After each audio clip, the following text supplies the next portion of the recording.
नमः सिद्धेभ्यः। ओम नमः सिद्धेभ्यः। नमो अरिहन्ताणम्।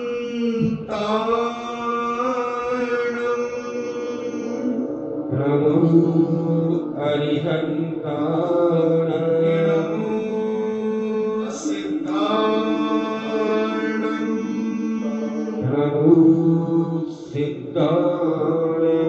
नमो आयर्याणम्। नमो आयर्याणाय। नमो उभयज्झायाणम्।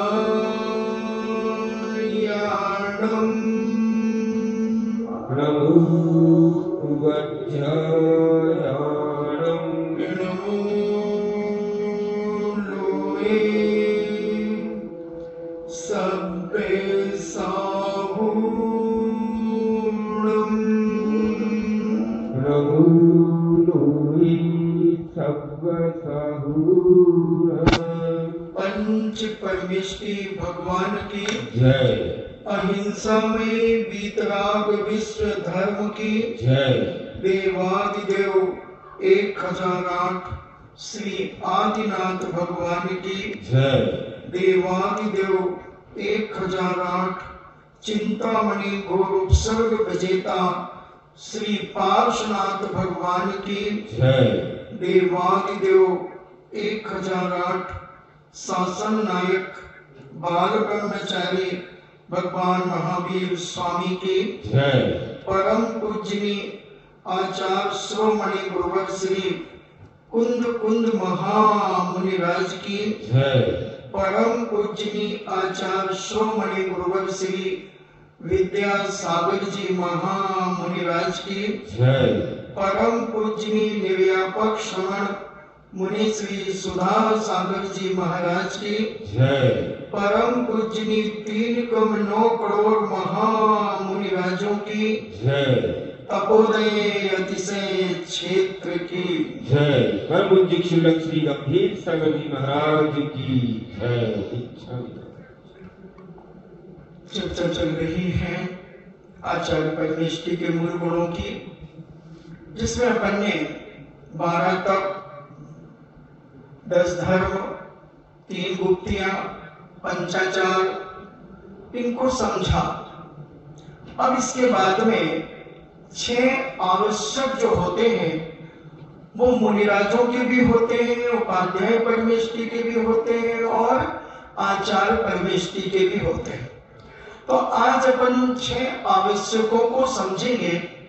फिर इसके बाद उपाध्याय परमेष्टि के मूल गुण क्या होते हैं, किस प्रकार से होते हैं, उनके बारे में अपन समझेंगे। तो जो 6 आवश्यक हैं उसमें पहला आवश्यक है प्रतिक्रमण। प्रतिक्रमण में क्या है कि व्रतों में लगे हुए दोषों का निराकरण करने का नाम प्रतिक्रमण। अपन दिन भर की क्रियाओं में जो भी दोष लगते हैं, उठने में, बैठने में, बोलने में, चालने में, खाने में, पीने में, सोने में, आदि आदि जो हमारी सुबह से शाम तक और शाम से सुबह तक जो दैनिक क्रियाएं होती, उसी प्रकार साधु परमेष्टियों की भी जो दैनिक क्रियाएं होती हैं, उनमें जो दोष लगते हैं उस दोष का निराकरण करने के लिए पूज्य प्रतिक्रमण करते हैं कि मेरे पाप मिथ्या होवे, ऐसा उच्चारण भी करते हैं। तस्मिच्छामि दुक्कडम्। तो ऐसे जैसे आप अपने पापों का निराकरण करने के लिए ग्रस्त आलोचना पाठ पढ़ता है, उसी प्रकार व्रती 2 प्रतिमा से लेकर आचार्य महाराज तक के पद को धारण करने वाले परम पूज्य साधु उपाध्याय परमेष्टि और आचार्य परमेष्टि प्रतिक्रमण करते हैं। प्रतिक्रमण दिन में 3 बार होता है। एक प्रातःकाल शयन से उठकर के प्रतिक्रमण करते हैं, फिर एक आहारचर्या के बाद इडियापद शुद्धि प्रतिक्रमण करते हैं, फिर शाम को प्रतिक्रमण करते हैं।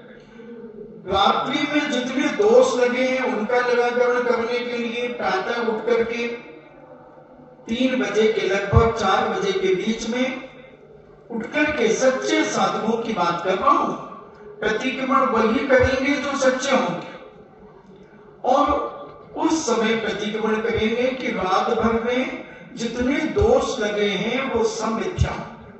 फिर उसके बाद शौच आदि के लिए जाते हैं, आहारचर्या आदि के लिए जाते हैं, तो ये सारा का सारा दोष के लिए आहारचर्या के बाद सामायिक के पहले इडियापद शुद्धि की जाती है, तो उसका में भी प्रतिक्रमण आ जाता है और फिर दिन भर में उसके बाद से लेकर के दिन भर में जो दोष लगते हैं तो उसको शाम को प्रतिक्रमण कर लेते हैं, तो ये देवसिक और रात्रिक प्रतिक्रमण कहलाता है। और दोपहर को मध्याह्न प्रतिक्रमण, फिर इसके बाद एक पाक्षिक प्रतिक्रमण होता है जो 14 को या अमावस्या को या पूर्णिमा को साधु संत त्यागी व्रती करते हैं। फिर एक चातुर्मासिक प्रतिक्रमण होता है जो अष्टांग का पर्व पर होता है 14 पर। फिर एक संवत्सरी प्रतिक्रमण होता है जो दीपावली कार्तिक कृष्णा अमावस्या के समय होता है, कार्तिक कृष्णा 14 को होता है। तो कितने हो गए? देवसिक, रात्रिक, इडियापद, पाक्षिक, चातुर्मासिक और फिर संवत्सर। इन्हें साल के अंत में फिर एक और मार्तिक प्रतिक्रमण होता है। जब साधक समाधि की तैयारी करता है तो निर्यापक जो उनके निर्यापिकाचार्य होते हैं, उन निर्यापिकाचार्य के चरणों में अपनी जो और कुछ बातें छूट गई हैं प्रतिक्रमण में, छुपा करके रख ली हैं, नहीं किसी को बताई है, उनके प्रायश्चित आदि नहीं लिए हैं, तो वो गुरु महाराज के पास उनका निवेदन करते हैं। और अगर गुरु महाराज को मालूम है कि इन्होंने नहीं बताई है बहुत सारी बातें, तो गुरु महाराज फिर अपनी बुद्धि के बल पर, अपने ज्ञान के बल पर उनसे अंदर से निकलवाते हैं। ऐसा 7 प्रकार का प्रतिक्रमण जैनाचार्यों ने कहा। तो पहला जो आवश्यक है, 6 आवश्यक में ये प्रतिक्रमण होता है। फिर उसके बाद प्रत्याख्यान, भविष्य काल में होने वाले पापों का त्याग करना तथा विषय वासनाओं में दौड़ती हुई इच्छाओं का निरोध करना, ये प्रत्याख्यान है। यानी जो दोष हमें लग गए हैं उससे तो हमने प्रतिक्रमण के द्वारा उनका शुद्धिकरण कर लिया। अब आगे भविष्य में और कोई दोष ना लगे तो उसका प्रत्याख्यान करते हैं। प्रत्याख्यान का मतलब होता है भूल जाना, मुकर जाना, उसे याद नहीं करना। तो ऐसे व्रतों से लगे हुए दोषों का निराकरण करना तो प्रतिक्रमण हो गया। अब भविष्य में और दोष ना लगे तो उसका प्रत्याख्यान करते हैं, उसका त्याग करते हैं और विषय वासनाओं में दौड़ती हुई इच्छाओं का निरोध करते हैं। ये प्रत्याख्यान कहलाता है। फिर समता, तो राग द्वेष मय विचारों से चित्त वृत्ति को पृथक करके माध्यस्थ भाव से रहना, इन्हें बिल्कुल सरल हो जाना, न राग करना न द्वेष करना, तुम जानो तुम्हारा काम जानो। ऐसे अपने जीवन को पूज्य आचार्य परमेष्टि भी बनाते हैं, उपाध्याय परमेष्टि भी बनाते हैं, साधु परमेष्टि भी बनाते हैं। और जो सम्यक दृष्टि व्रती श्रावक श्राविकाएं होते हैं, तिलक क्षुल्लक आरिका जी होती हैं, वो भी इस प्रतिक्रमण को करते हैं और अपने विचारों को राग द्वेष से रहित अपनी चित्त वृत्ति को पृथक करके माध्यस्थ भाव से रहना व आर्तरोध ध्यान को छोड़कर धर्म ध्यान, शुक्ल ध्यान में अपना मन लगाना, उसमें लीन होना, यह समता भाव कहलाता है। स्तुवन 24 भगवान की स्तुति करना, 24 तीर्थंकर भगवानों के गुणानुवाद करना, जैसे स्वयंभू स्तोत्र है 24 भगवानों का। आप गृहस्थ लोग शुभ प्रभात स्तोत्र का पाठ कर सकते हैं, क्योंकि उसमें 24 तीर्थंकरों की वर्णन आ जाता है। एक और चतुर्विंशति स्तुति और भी है, बहुत सारी स्तुतियां 24 तीर्थंकर की हैं, वो स्तुवन के अंतर्गत आती हैं। फिर वंदना, तो वंदना पूज्य पुरुषों की, एक भगवान की वंदना हो जाती है। पूज्य पुरुषों के प्रति मन वचन काया के द्वारा आदर प्रकट करना, हाथ जोड़ करके उनको नमस्कार आदि करना, एक तीर्थंकर के गुणानुवाद करना, जैसे मूल नायक पारसनाथ भगवान है तो उनके बारे में गुणानुवाद करना, उनकी 9 हाथ की काया थी, घोर उपसर्ग विजेता थे, अनेक अनेक उनके गुणों की विश्लेषण करना, तो ये वंदना कहलाती है। आचार्य परमेष्टि मिल गए तो आचार्य परमेष्टि की वंदना कर ली, उपाध्याय परमेष्टि मिल गए उनके गुणानुवाद कर लिए, साधु परमेष्टि मिल गए उनके गुणानुवाद कर लिए। तो ऐसी वंदना करना, प्रतिक्रमण, प्रत्याख्यान, समता, स्तवन, वंदना और कायोत्सर्ग। तो कायोत्सर्ग शरीर से ममत्व भाव को छोड़ देना, शरीर से ऊपर उठ जाना, शरीर संबंधी ममत्व को हटाकर किसी एक चीज में चिंतन करना। चिंतन करना, वह 9 देवता का भी गुणानुवाद कर सकते हैं, 5 परमेष्टि, जिन धर्म, जिन चैत्यालय, जिनागम आदि, ऐसे इन पर का भी स्मरण कर सकते हैं। और अपनी इंद्रियों को कछुए के समान, जैसे कछुआ होता है तो वो अपने हाथ पैर और गर्दन को अपने अंदर संकुचित कर लेता है, उसी प्रकार अपनी इंद्रियों को संकुचित कर लेना कछुए के समान, इस प्रकार से जिसमें वो विषय की ओर न दौड़े, पंच इंद्रियों विषयों की तरफ उनकी ललक न हो, ऐसे परिणाम करना, विषयों की तरफ से रोकना, अथवा अप्रिय जो अमनोज्ञ है, अप्रिय है, ऐसे सचेतन अचेतन पदार्थों में राग द्वेष नहीं करना पंच इंद्रिय निरोध माना जाता है। तो ऐसे ये 6 आवश्यक हमने आपको बताया। अब जब अपन साधु परमेष्टि की बात करेंगे तब पूरे मूल गुणों की चर्चा अपन कर लेंगे, 28 मूल गुणों की। अभी अपन अब क्या करना चाहते हैं, अब अपन पहले मंगलाचरण क्यों करते हैं कि कई लोग कहते हैं समय खराब करते, मंगलाचरण कर लेते, सीधा बोलना शुरू करो ना। हम लोग को भी आपने अभी कल परसों कहा कि आप मंगलाचरण करें, ओंकारं बिंदु सत्तम नित्यम ध्यायन्ति योगिना कामदम मोक्षम चेम कालाय नमो नमः आदि, या फिर शुद्ध भक्ति करें कोटि शतम वाली, या आचार्य परमेष्टि की मंगलाचरण क्यों करें? तो मंगल, मंगल का अर्थ क्या लिखते हैं आचार्य परमेष्टि? मंगल से क्या मतलब है? जो मां मम मम मंगल जो ऊपर बिंदी है, तो पाप मल का प्रक्षालन करता है मंगलाचरण।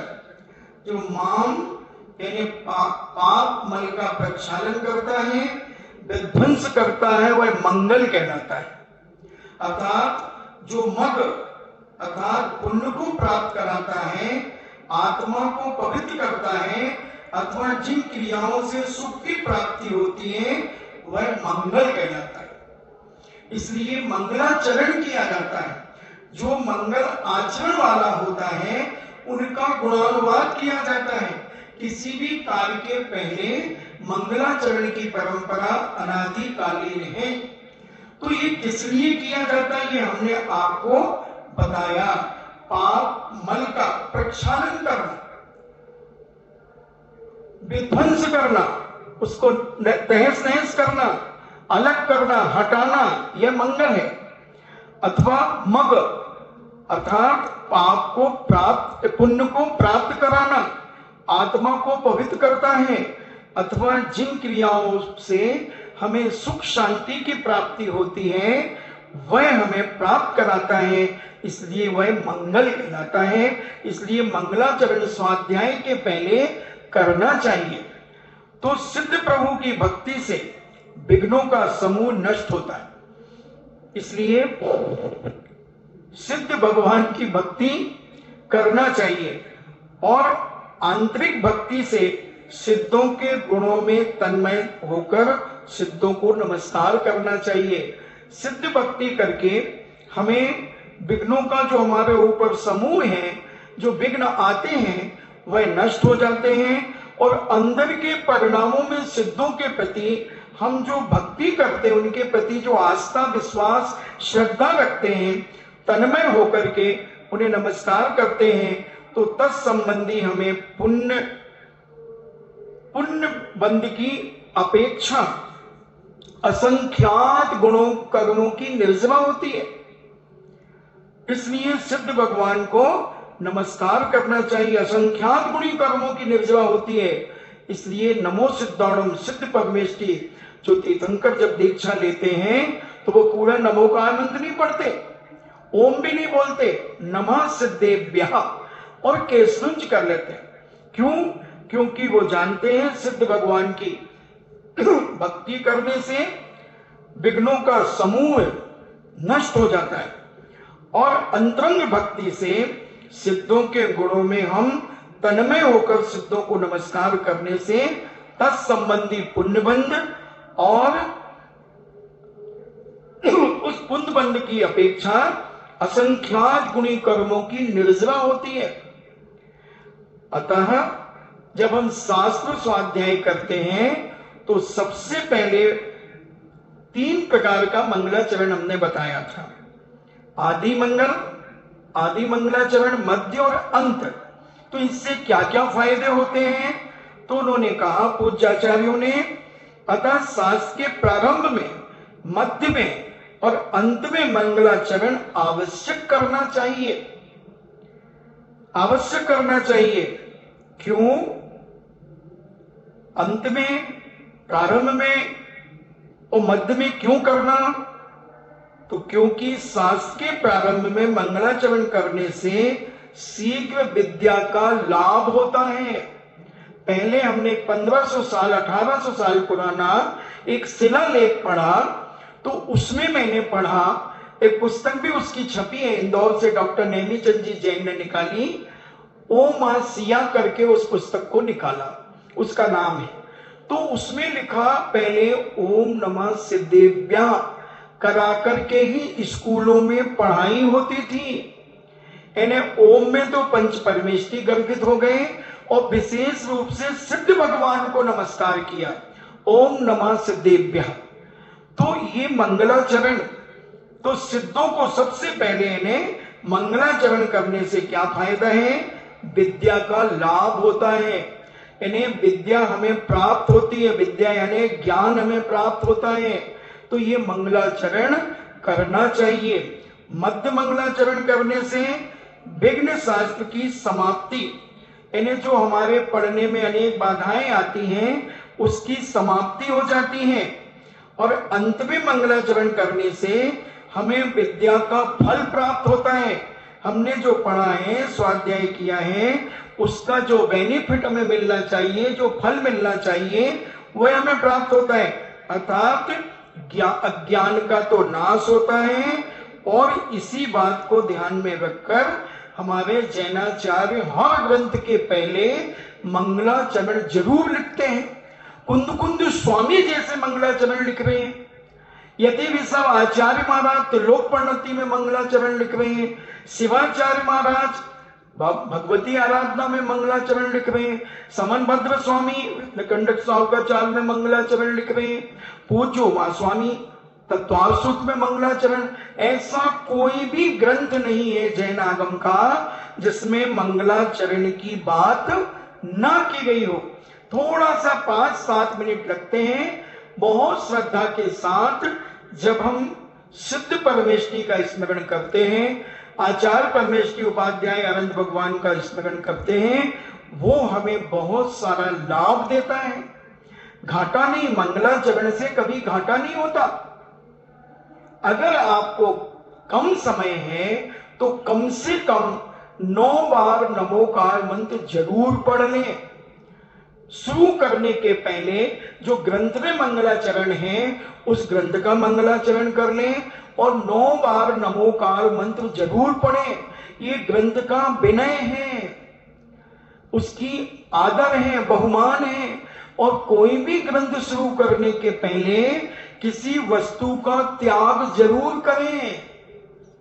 जब तक वह ग्रंथ पूरा ना हो जब तक उसको करें, तब उसकी मर्यादा, उसका पुण्य और हमारे विघ्नों का निवारण और विद्या का लाभ तब होता है। ऐसे नहीं रीडिंग लगा लेना, नहीं। जिस ग्रंथ को पढ़ रहे हो तो एक तो रीडिंग लगाना जानकारी के लिए, चलो भाई इसमें क्या है, तो उससे कर्मों की निर्जरा ज्यादा नहीं होगी, एक शाब्दिक ज्ञान हो जाएगा। और एक श्रद्धा से जब हम पढ़ेंगे, समझने के लिए पढ़ेंगे कि जैन दर्शन कितना महत्वपूर्ण है, कितना गहराई से है, उस स्वाध्याय कहलाता है। और एक रीडिंग लगाना मात्र पढ़ना कहलाता है। मंगलाचरण पूर्वक किया हुआ स्वाध्याय ही स्वाध्याय कहलाता है, बाकी तो रीडिंग लगाना है। यानी एक जानकारी जनरल, कोई बात नहीं। बहुत सारे प्रोफेसर ऐसा जनरल पढ़ते हैं जैन दर्शन को, क्योंकि पीएचडियां कराते हैं, डिलेट कराते हैं, तो वो पढ़ते हैं बहुत अच्छे ढंग से, उन्हें याद है, मगर उनकी श्रद्धा, आस्था, विश्वास, प्रतीति नहीं है, तो वो स्वाध्याय नहीं माना जाएगा। बहुत सारे पंडित लोग भी ऐसे ही पीएचडी आदि के लिए या लेख लिखने के लिए पढ़ते रहते हैं, दिन भर पलटाते रहते हैं पन्ने, मगर वो स्वाध्याय के अंतर्गत नहीं आएगा। उन्हें उस विद्या का फल इसी जन्म में ही उनके साथ रहेगा, आगे नहीं जाएगा, इनके साथ यही खत्म हो जाएगा। इसलिए मंगलाचरण की बात करी। अब अपन उपाध्याय परमेष्टि के बारे में समझना चाहते हैं कि उपाध्याय परमेष्टि के 25 मूल गुण होते हैं, 11 अंग और 14 पूर्व। अभी पूज्य मुनि श्री के आशीर्वाद से बहुत सारे लोगों ने उनको याद किया। अब वो क्या है, उनकी डेफिनेशन, उनकी परिभाषाएं अपन समझेंगे। तो ये 28 मूल गुण तो उपाध्याय के पास भी होते हैं, आचार्य परमेष्टि के पास भी होते हैं और साधु के पास भी होते हैं। और ये विशेष जो 30 मूल गुण हैं वो आचार्य परमेष्टि के पास विशेष रूप से होते हैं, और उपाध्याय परमेष्टि के पास 11 अंग 14 पूर्व ये विशेष होते हैं, और 28 मूल गुण भी उनके पास हुआ करते हैं। तो ऐसा अपन समझेंगे। तो पहले अपन पद को समझें कि ये पद क्या है, क्योंकि प्रत्येक अंग में, जैसे आचारांग है तो उसमें कितने पदों में लिखा गया है। तो पद 3 प्रकार के होते हैं, अर्थ पद, प्रमाण पद और मध्यम पद। ऐसे 3 प्रकार के पदों को जैनाचार्यों ने विभाजन किया। जितने अक्षरों के समूह द्वारा अर्थ का समूह जाना जाता है उसको अर्थ पद कहते हैं। जैसे एक उदाहरण दिया, जैसे तुम शीघ्र ही चले आओ, तुम शीघ्र ही चले आओ। अब इसमें कितने अक्षर हो गए? 7 और 2 9 10 12 अक्षर हो गए। तो ये अर्थ पद के लिए उन्होंने उदाहरण दिया। यह रस्सी बांधो, अग्नि लाओ, घर पर मत जाओ इत्यादि। तो ये अर्थ पद हो गया। अब इसमें कितने अक्षर हैं? किसी में 5 अक्षर भी हैं तो भी चलेगा। अनियत अक्षरों के समूह रूप किसी अर्थ विशेष बोधक को, वाक्य को अर्थ पद कहते हैं। जिससे पूरा वाक्य समझ में आ जाए, अक्षर कितने भी हो वह अर्थ पद कहलाता है। फिर प्रमाण पद। प्रमाण पद क्या है? 8 10 13 14 17 आदि अक्षर वाले पदों के छंद के लक्षण के अनुसार नियत संख्या में अक्षरों का प्रमाण पद है। तो जैसे वसंत तिल का छंद है तो उस छंद में 14 अक्षर होते हैं, उक्ता बसंत दिल का, तमजा जयोगा। तो सिकरी चरण, इसमें भी 17 अक्षर होते हैं। ऐसे उन्होंने प्रमाण पद कहा। और जो मध्यम पद है वह बहुत विशाल है। मध्यम पद में कितने अक्षर होते हैं? 1634 कोटि 83,07,888 ये मध्यम पद में इतने अक्षरों की संख्या होती है। और ये मध्यम पद में ही पूरी द्वादशांग गणधर परमेष्ठी ने रची है। कितने? 1634 कोटि 83,07,888 ये अक्षर हैं। ये मध्यम पद के अक्षरों की संख्या है।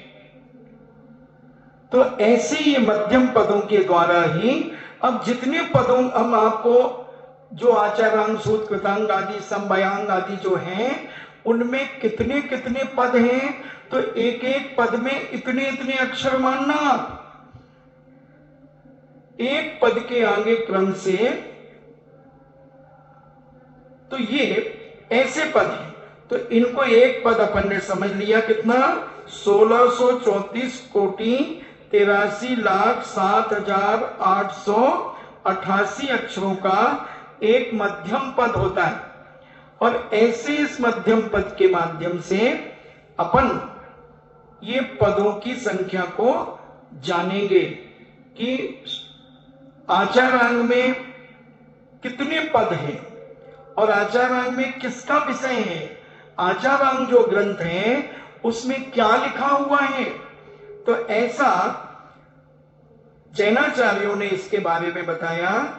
आचारांग जो अंग है, पहला अंग है आचारांग। आप पूजा भी करते हैं आचारांग बखानो।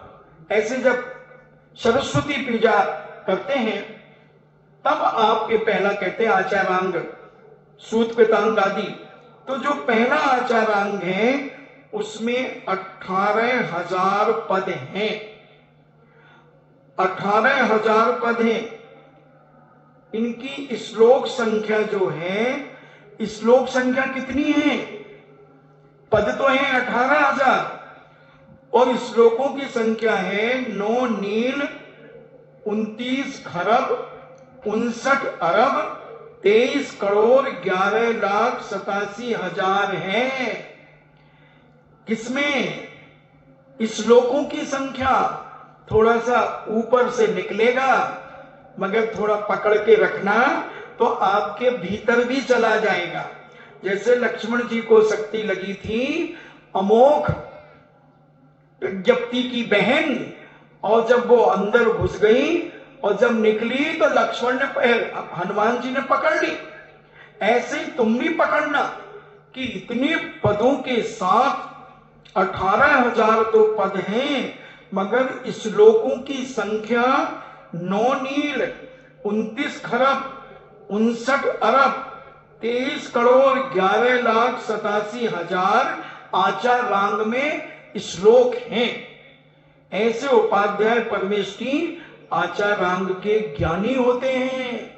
कुछ भी समझ में नहीं आए तो भी इसे श्रद्धा से सुनोगे तो महान ज्ञानावर्णी कर्म का क्षरोक्षम होगा।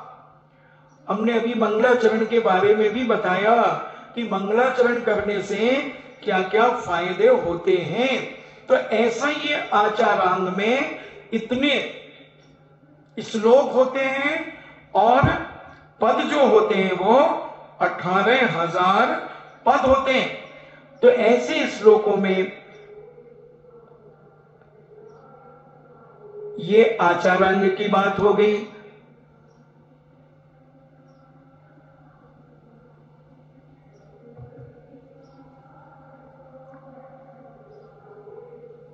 और अक्षर संख्या, अगर उनके अक्षर अपन देखें तो 29 नील 92 अरब 69 खरब 94 करोड़ 29,84,000 अक्षर होते हैं आचारांग में। कुछ नहीं, अपन तो नमोस्तु करते जाओ। आचारांग को मेरा कोटि कोटि नमोस्तु नमोस्तु नमोस्तु। तो अब सूत्रकृतांग में क्या होता है? तो सूत्रकृतांग नामक जो द्वितीयांग में 36,000 पद होते हैं, उस सूत्र का वह सूत्र के द्वारा कृत करण सूत्रकृत कहलाता है। अर्थात यह द्वितीय सूत्रकृतांग 36,000 पदों के द्वारा सूत्रों का संक्षेप से वर्णन करता है। 36,000 पद हैं। आचारांग में कितने थे? 18,000, और इसमें डबल हो गए। अब इसमें कहते हैं कि मुनि गणों के ज्ञान विनय आदि 5 प्रकार का विनय, दर्शन विनय, ज्ञान विनय, चारित्र विनय, तप विनय, वीर्याचार विनय, ऐसे जो 5 विनय, उपचार विनय, ऐसे जो 5 प्रकार के विनय हैं उनका वर्णन है। विनय, निर्विघ्न और स्वाध्याय, पठन पाठन आदि सब सत्क्रियाओं का, समीचीन क्रियाओं का प्रज्ञापन, सुकथा, कल्प व्यवहार, धर्म क्रिया, छेदोस्थापना, स्वसमय, पर समय आदि अनेक क्रियाओं के भेदों का जिसमें प्ररूपण है वह सूत्रकृतांक कहलाता है। इन्हें सूत्रकृतांक में पूज्य मुनिराजों के 5 प्रकार की विनय का वर्णन और विनय, निर्विघ्न, स्वाध्याय, पठन पाठन आदि इन सब का वर्णन है। और भी इसकी बहुत सारी विशेषताएं हैं। क्या क्या और भी विशेष है इनमें? दर्शन विनय, ज्ञान विनय, चारित्र विनय जो मैंने अभी कहा, और विनय 3 प्रकार की, ज्ञान, दर्शन, चारित्र, उपचार के भेद से भी विनय 4 प्रकार की हो जाती है। ऐसे अनेक अनेक प्रकार से इसमें इसका वर्णन दिया हुआ है सूत्रकृतांक में। इस अंग के पद का प्रमाण 36,000 प्रमाण है पदों का, और श्लोक कितने हैं? 1 नील 83,000, 1 नील 83 खरब 91 अरब 84 करोड़ 63 लाख 74 हजार प्रमाण है। अक्षर संख्या का प्रमाण 58 नील 85 खरब 39 अरब 8 करोड़ 39 लाख 68 हजार। इस सूत्रकृतांक में इतने अक्षर हैं, लिखते लिखते पसीना छोड़ दे आदमी। मगर उन आचार्यों ने कैसे लिखा होगा, उपाध्याय परमेष्ठी ने, गणधर परमेष्ठी ने, और कैसे तैयार किया होगा, इस पर श्रद्धा ही करते चले जाओ तो भी महान पुण्य का बंध होता चला जाएगा।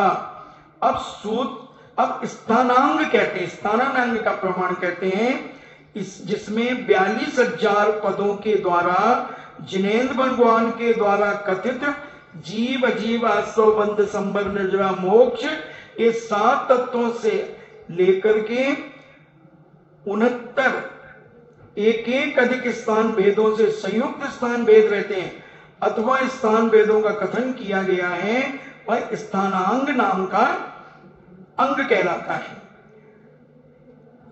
जैसे संग्रहणे की अपेक्षा जीव एक प्रकार का है, व्यवहारणे की अपेक्षा जीव संसारी और मुक्त है, ऐसे 2 प्रकार के, तो ऐसे भेद प्रभेद होते चले जाते हैं। उत्पाद भय 2 की अपेक्षा 3 प्रकार का है, कर्म वसु के द्वारा 4 गतियों में भ्रमण करने वाला है।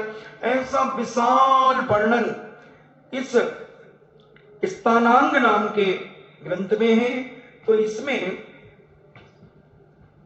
ज्ञानावर्णी, अस्ति नास्ति आदि का वर्णन सारा, और श्लोकों की जो संख्या है वो तो पहले अपन ने पद जो है वो 42,000 है, और श्लोकों की संख्या स्थानांग के पदों की प्रमाण संख्या तो 42,000 है।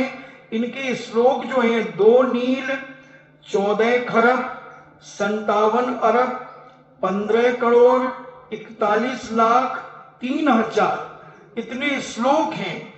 और इस अंग के अक्षरों का प्रमाण कितना है? 68 नील 66 खरब 28 अरब 93 करोड़ 12,96,000। स्थानांग नाम का जो तीसरा अंग है, इसमें इतने अक्षर हैं। अब समवयांग जो चौथा समवयांग नाम का, उसमें 1,64,000 पद प्रमाणों से युक्त है और संग्रहणे की अपेक्षा द्रव्य छेद काल और भाव की प्रतीति लेकर दीप आदि के साधस प्रदेशों का इसमें वर्णन है। और ये सारा का सारा वर्णन इसके अंतर्गत है। और भी विशाल इसकी व्याख्या है, मगर आपकी दृष्टि को देखते हुए हम पूर्ण व्याख्या नहीं कर रहे हैं, आपको एक संकेत रूप में मात्र बता रहे हैं। तो ऐसा ये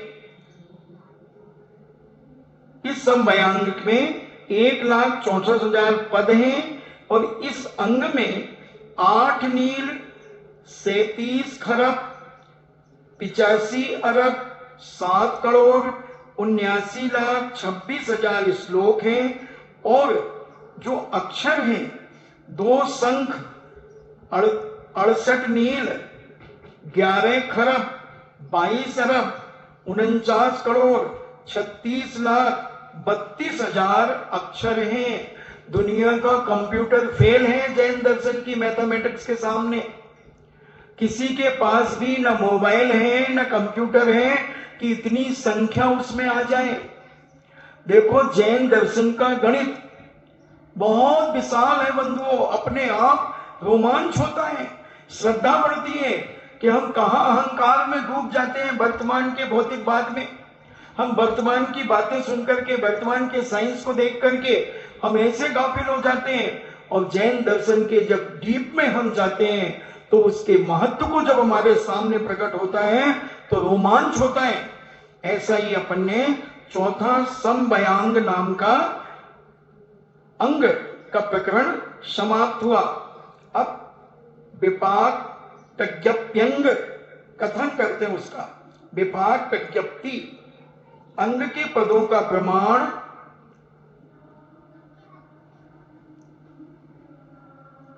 कितना है, तो कहते हैं विपाक परिणति जो है इसको व्याख्या प्रज्ञप्ति भी कहते हैं। अंग के 2,28,000 पद हैं और 11 नील 64 खरब 81 अरब 69 करोड़ 33,02,000 श्लोक संख्या है। इस अंग में के अक्षरों की जो संख्या है 372 नील 74 खरब 14 अरब 29 करोड़ 84,64,000।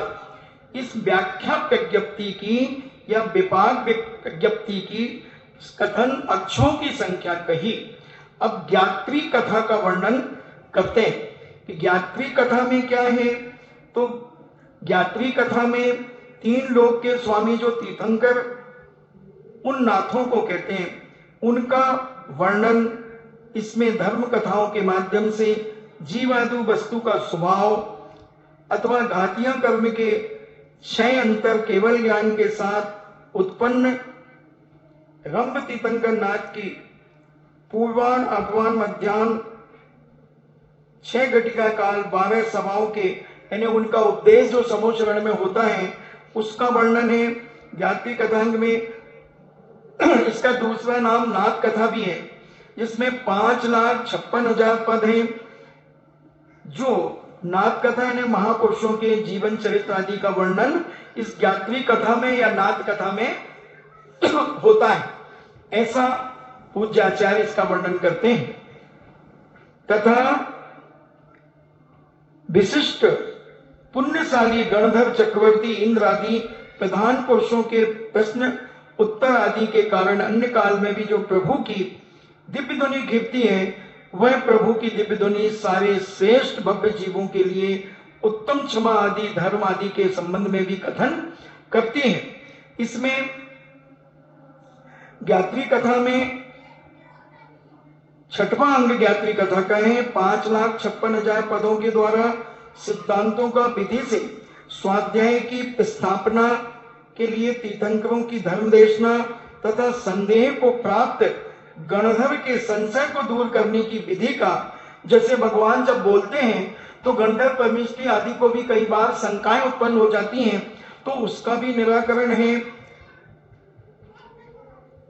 और अनेक प्रकार की कथाएं, उपकथाओं का वर्णन इस ज्ञात्री कथांग के अनुसार होता है, जिसमें 5,56,000 पद हैं। इनकी श्लोक संख्या 28 नील 40 खरब 51 अरब 84 करोड़ 95,94,000 है। और इनकी जो अक्षर की संख्या है वह 98 नील 96 खरब 59 अरब 68 करोड़ 57,28,000 है। इस प्रकार ज्ञात्री कथांग नाम का छठा कथन समाप्त हुआ। उपासका अध्ययन यानी आप श्रावकों के बारे में आचार्यों ने कितने पदों में, कितने श्लोकों में और कितने अक्षरों में उपासका अध्ययन का यानी उपासका अध्ययन अंग के विषय में जो वर्णन किया है उसको अपन समझते हैं। इसमें दर्शन प्रतिमा से लेकर यानी उपासका अध्ययन में जिनेन्द्र भगवान ने 11,70,000 पद का प्रमाण कहा। जो उपासका अध्ययन है हे भव्य जीवों का, उसमें उपासका अध्ययन नांग की को तुम नमस्कार करो, ऐसे इस अंग को नमस्कार करो। आचार्य सुखचंद ने उपासका अध्ययन के प्रति श्रद्धा अनुराग प्रकट करने के लिए भव्य जीवों को नमस्कार करने की प्रेरणा दी है, क्योंकि उस उपासका अध्ययन के प्रति श्रद्धा प्रकट होती है तभी भव्य जीव व्रतों को धारण करने के लिए उत्सुक होता है।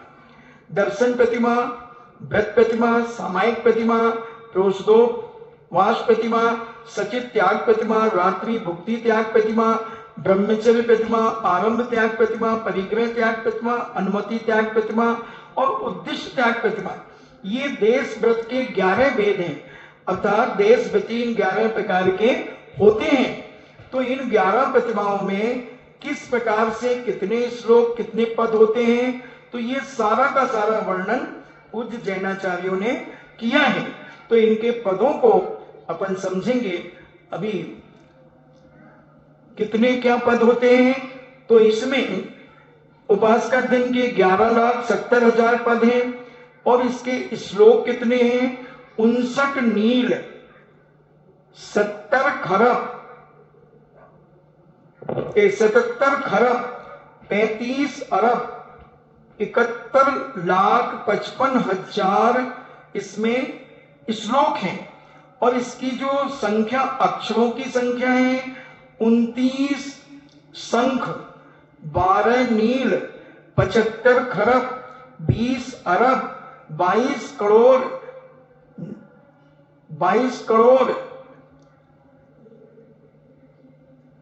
89,60,000 प्रमाण अक्षर हैं।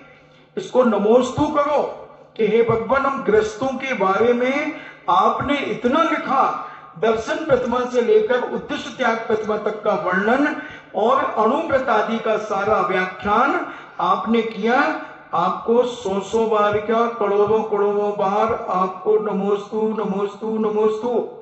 ऐसे अब अंताकृत दशांग, जिस अंग में अंताकृत यानी अंताकृत केवली का वर्णन किया जाता है वह श्रेष्ठ अंताकृत अंग है। इसके 23,28,000 पद हैं। अंताकृत जो है अंग, उसमें क्या वर्णन है, तो कहते हैं जिन्होंने संसार का अंत किया है या केवल ज्ञान और मोक्ष एक साथ प्राप्त किया है उनको अंताकृत नाथ कहते हैं। उनका वर्णन जिस अंग में किया जाता है वह अंताकृत नाथ अंग कहलाता है। प्रत्येक तीर्थंकर के तीर्थ में 10 श्रेष्ठ मुनि घोर उपसर्ग को सहन कर तथा इंद्र के द्वारा रचित पूजा को प्राप्त कर संसार को छोड़ते हैं। इससे जाना जाता है वे अंतर्मुहूर्त पर्यंत 13वें गुण स्थान को प्राप्त कर तत्पश्चात 14वें गुण स्थान में जाकर मुक्ति को प्राप्त कर लेते हैं। इन्हें हर तीर्थंकर के समय ऐसे 10-10 घोर उपसर्ग सहन करते हैं। कैसे कैसे उपसर्ग करते हैं? मुनिराज को बड़ी कपास में लपेट दिया और आग लगा दी, ऐसे घोर उपसर्ग किया और उन्होंने केवल ज्ञान प्राप्त कर लिया।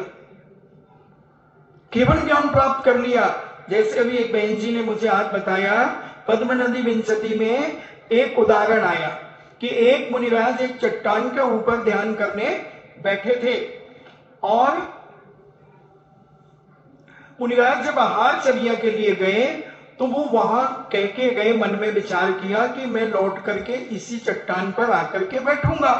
पूर्व जन्म के कोई बैरी ने या राजा ने, क्योंकि वह राजा प्रतिदिन शिकार खेलने जाता था, तो उसे लगा कि मुनिराज के कारण मैं शिकार नहीं खेल पा रहा हूं, मुझे कोई जीव मारने का मौका नहीं मिल रहा है, तो मैं इस मुनिराज को अब देखता हूं।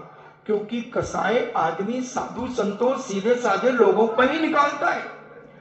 अगर बताओ, रामचंद्र जी की सीता का अपहरण कर लिया था रावण ने और इतनी दादागिरी की, अगर मंदोदरी का अपहरण हो जाता तो रावण क्या करता?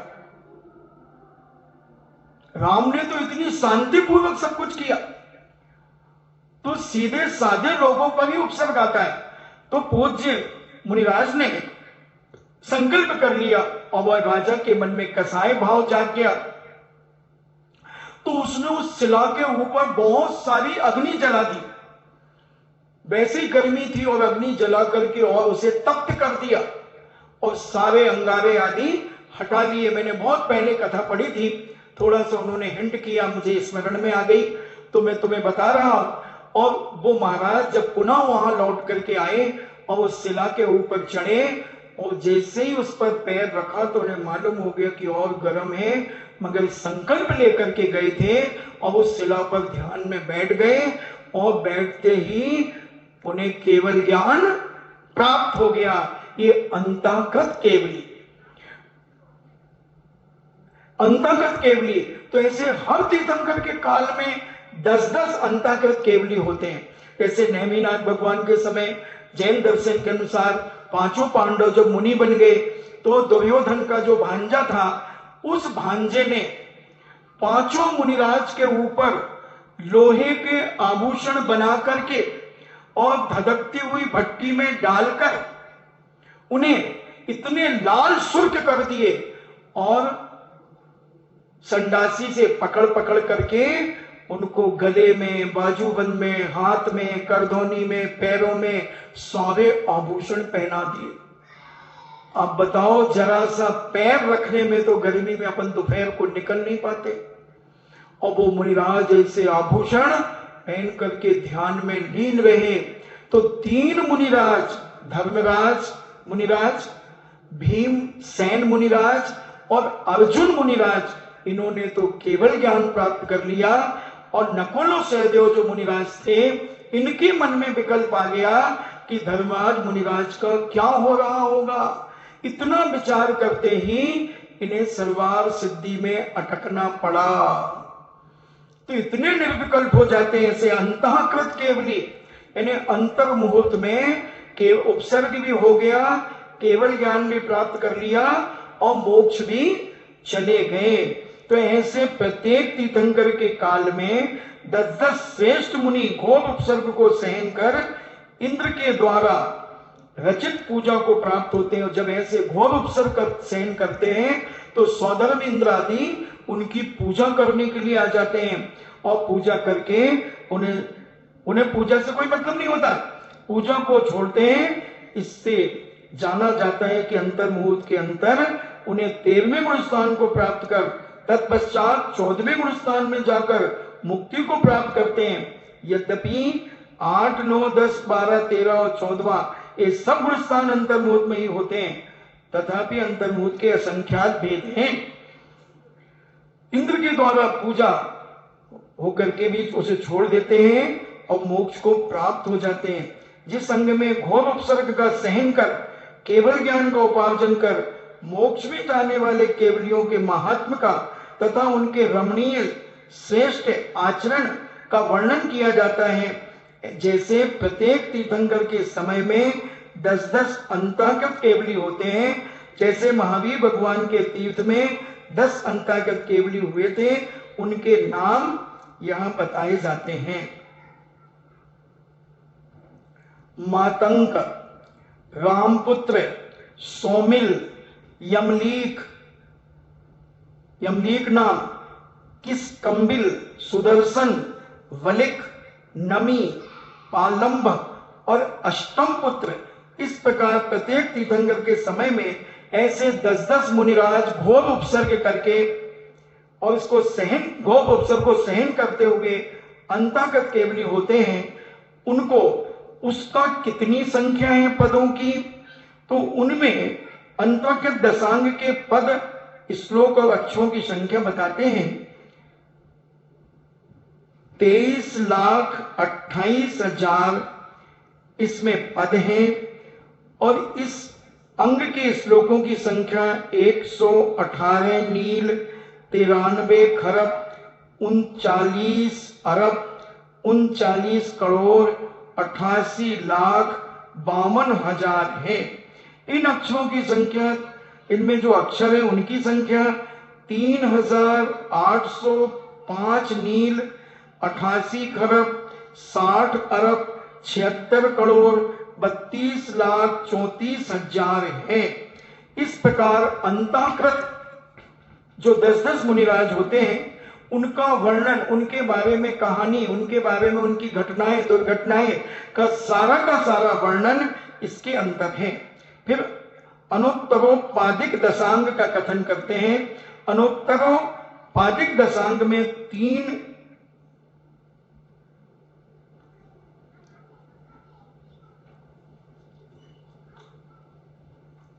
इसमें 92,44,000 पद हैं।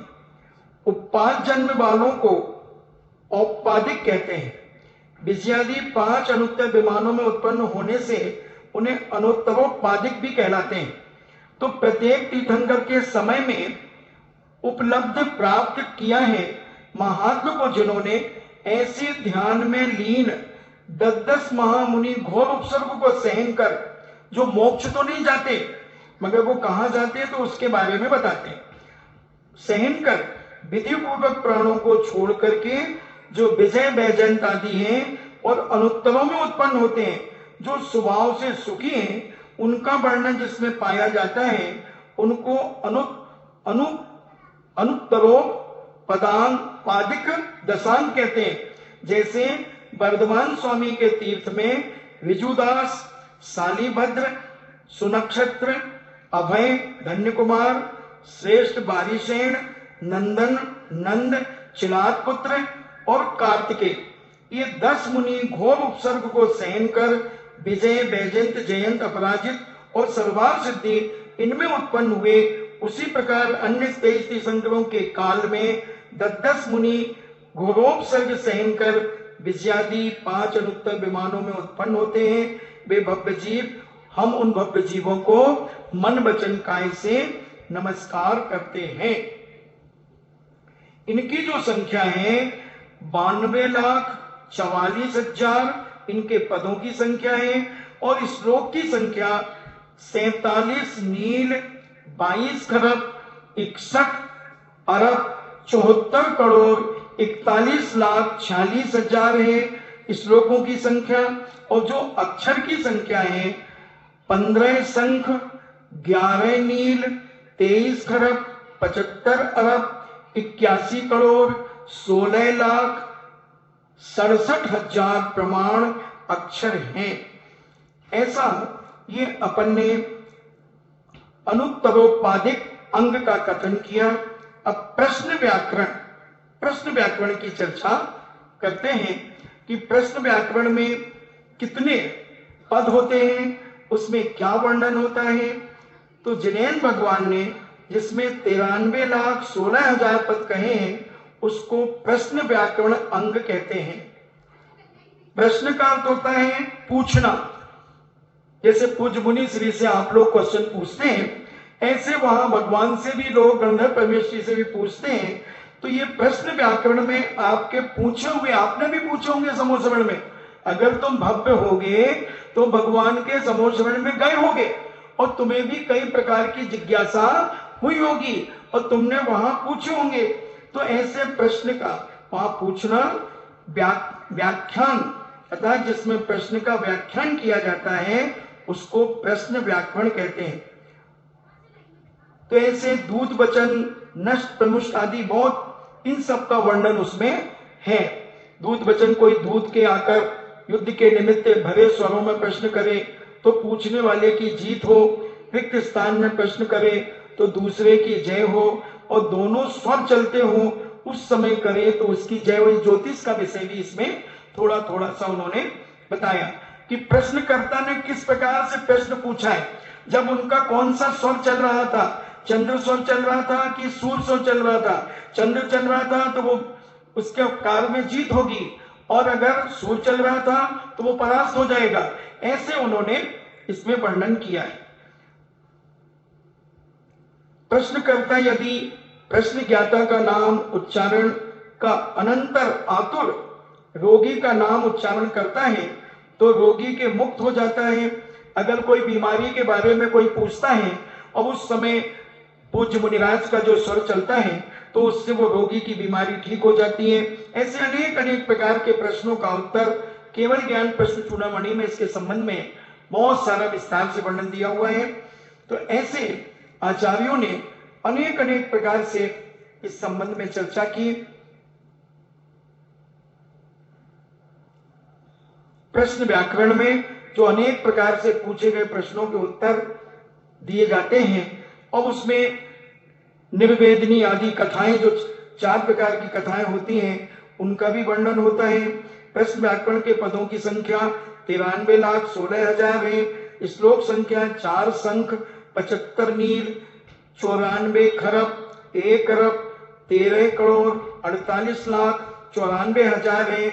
और इसमें अक्षरों की संख्या एक पद में 52 शंख, 30 नील, 8 खरब, 36 अरब, 28 करोड़, 96 लाख 8,000 प्रमाण इस प्रश्न व्याकरण में है। अब सूत्र, विपाक सूत्र का कथन करते हैं। बस एक अंतिम 11 अंग का वर्णन हो जाएगा। फिर 11 अंग के बाद अपन 12वें अंग जो दृष्टिबाद है उसकी चर्चा अपन करेंगे।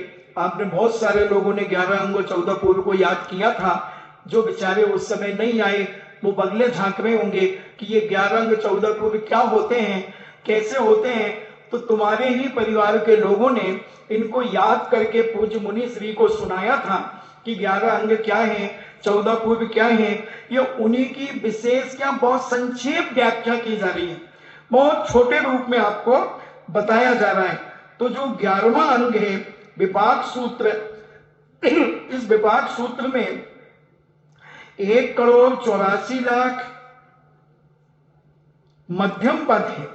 द्रव्य छेद काल और भाव के आश्रय से परिणित शुभ अशुभ कर्मों की बहुशक्ति, मध्यम शक्ति तथा तीव्र मंद अनुभाग जिसमें विस्तार से वर्णन है।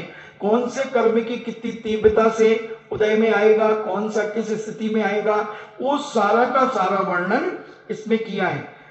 वह विपाक का अर्थ होता है उदय फल देना। उस उदय फल का, उस फलदान शक्ति का वर्णन करने वाला विपाक सूत्र है। विशिष्ट या नाना प्रकार के पाक को विपाक कहते हैं। अनंतानवंदी आदि जो तीव्र मंद आदि कसायों के निमित्त से जो ज्ञानावर्णी, दर्शनवर्णी, वेदिनी, मोहिनी, आयु, गोत्र, अंतराय आदि कर्मों के विशिष्ट पाक का होना विपाक है। अथवा द्रव्य छेद काल भाव और भाव उनके लक्षण, उनके निमित्त भेद से उत्पन्न हुआ नाना प्रकार के कर्मों का पाक यानी फलदान शक्ति को विपाक कहते हैं। इसका दूसरा नाम अनुभाग या अनुभव है। ज्ञानावर्णादि 8 कर्मों के तीव्र मंद मंतर आदि फलदान शक्ति का जिसमें कथन है वह विपाक सूत्र कहलाता है। इसके पदों की संख्या 1 करोड़ 84 लाख है और श्लोकों की संख्या 9 शंख, 44 नील, 2 खरब 2 17 अरब 3 करोड़ 56 लाख। इनके अक्षरों की संख्या 3 पद में 80 नील 88 खरब 65 अरब 13 करोड़ 92 लाख है। इस प्रकार से इन विपाक सूत्र ने 11 अंगों का वर्णन अपन ने सुना। अब पूज्य महाराज कहते हैं कि इन 11 अंगों के और श्लोकों की संख्या सुन लो, तुम्हारे ज्ञानावर्णी कर्मों का क्षयोपशम हो जाए थोड़ा सा। तो बड़ी विनय पूर्वक श्रद्धा पूर्वक और थोड़ा सा सुन ले कि पूर्व प्रमाण के समास मिलाकर यानी पूरे 11 अंगों के पदों का प्रमाण 4 करोड़ 15 लाख 2,000 प्रमाण है। पूरे जो अपन ने आचार अंग से लेकर के और विपाक आदि विपाक सूत्र तक जो 11 अंग हुए, उन 11 अंकों में जो पदों की संख्या है वह सब मिला करके प्रमाण 4 करोड़ 15 लाख 2,000 प्रमाण है। और सर्व 11 अंगों के पदों का प्रमाण कितना हो गया? 4 करोड़ 15 लाख 2,000। फिर 11 अंगों के श्लोक कितने हैं? तो 21 संघ 20 नील 27 खरब 33 अरब 56 करोड़ 14 लाख 93,000 प्रमाण हैं। और इनके अक्षरों की संख्या कितनी है? 6 पद्म 78 संख 48 नील 74 खरब 13 अरब 96 करोड़ 77 लाख 76,000 प्रमाण है। ये 11 अंगों का वर्णन समाप्त हुआ। अब दृष्टि बात जो 12वां अंग है उसके भेद प्रभेद को अपन समझेंगे। तो ये जो मध्यम पद है इसको भी आप एक बार पुनः, क्योंकि कुछ लोग उस समय नहीं आए थे, तो मध्यम पद में जो संख्या है अक्षरों वो कितनी संख्या है मध्यम पद में? वह पूज्य इसमें बताते हैं 1634 कोटि 83 लाख 7,888 अक्षरों का एक पद है जो मध्यम पद है। और उस मध्यम पदों से ही ये सारे 11 अंग के पदों की संख्या ली जाएगी। ऐसा विशाल जैन दर्शन, अपार जैन दर्शन और ऐसा महिमावान जैन दर्शन दुनिया का कोई दर्शन नहीं है बंधुओं, दुनिया का कोई दर्शन नहीं। ऐसे 11 अंग का वर्णन अपन ने तो बहुत सूक्ष्म, एक सुई की नोक के अरबों खरबों भाग कर दो, उसका एक बिंदु अपन ने व्याख्यान सुना 1 घंटे। और अगर एक एक अंग का वर्णन जब अपन साक्षात भगवान के मुख से सुनेंगे, बड़ा अलौकिक है।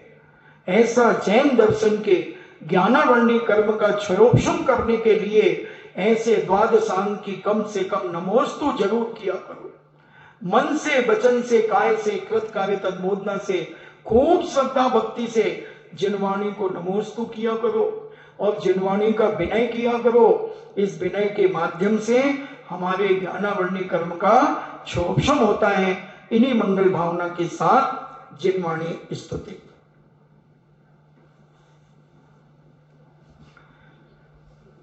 जिनवाणी के ज्ञान से सूझे लोकालोक, सो वाणी मस्तक धरो सदा देत हूँ धो। हे जिनवाणी भारती तो ही जपो दिन रेन, जो तेरो शरणा गए सो पावे सुख चैन। देव भजो अरिहंत को गुरु सेवा निर्ग्रंथ, दया धर्म पालो सदा यही मोक्ष का पंथ। 9 बार नमो का।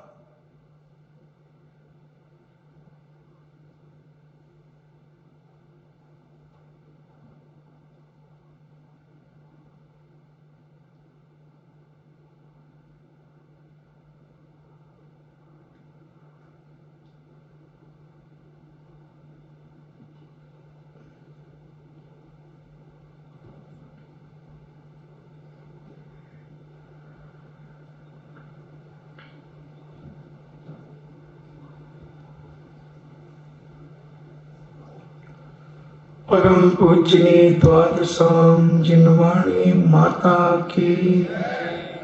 सुत देवता